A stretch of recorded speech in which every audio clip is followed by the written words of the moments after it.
Home Depot and buy a flaperon. These are one-off designs.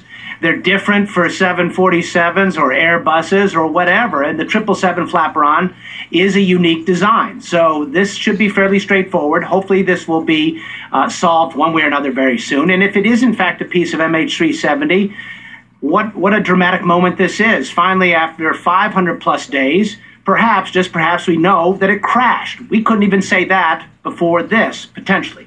Potentially, because this, Peter, as you know, potentially would be the first piece of that plane, if in fact it is part of that plane. The French authorities, they have custody of this piece of this wing. How good are they at determining what it is? Well, they are excellent. The BEA is an experienced investigative unit. They're independent. They can get the job done. They can get it done quickly, and we can have confidence in their investigative results. What does it say that was found ashore to you, Tom Francis? Because it wasn't found in the water, it was found ashore, this island off the coast of Madagascar. Well, at some point you would assume that debris would float up on some shore. I mean, we've had these earthquakes and tsunamis in Japan where a year or two later, debris floats over to California or Oregon, washes ashore on our coastline.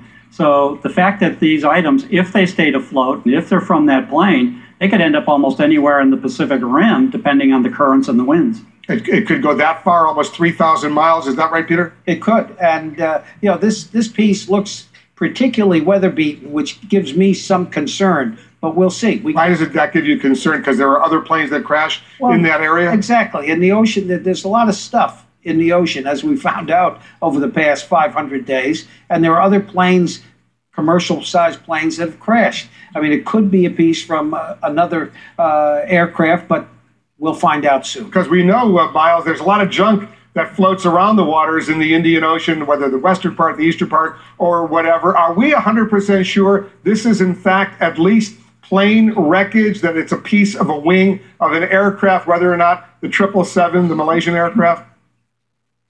Yeah, I would bet my pilot's license that this is an aerodynamic structure of some kind from some aircraft at some point. The question is, how long has it been there? Is it something from World War II? Is it from a 1987 crash of a 747 from South African Airlines? Was it a 2009 crash of Air Yemeni and Airbus 310? There are plenty of crashes in the sea, but there's only one 777 crash in the Indian Ocean, period. And if this piece matches those diagrams, which are unique to that type of aircraft, it's a slam dunk. So you have no doubt either, Peter, that this is at least, we can say, a piece of a plane. Absolutely. It's a major structural piece, you know, of the wing section, and it is a critical piece of evidence, and, you know, I'm hopeful. Various U.S. agencies, whether the FAA, the NTSB, maybe even the FBI, they're going to be looking into this. Let's not forget, a lot of people lost their lives in this crash. Well, I think so, but I think that really in this case, you're going to have, you know, a couple of agencies right up front determine it. If it's determined to be from the crash, then it's going to start anew the desire to search that ocean floor back at the search area. It's going to corroborate Inmarsat data that said that plane went down in the southern Indian Ocean. All right, we're going to have much more on this story coming up, obviously, here in the Situation Room. I want all of you to stand by. We'll take a quick break. We have lots of other breaking news that we're following as well. We'll be right back.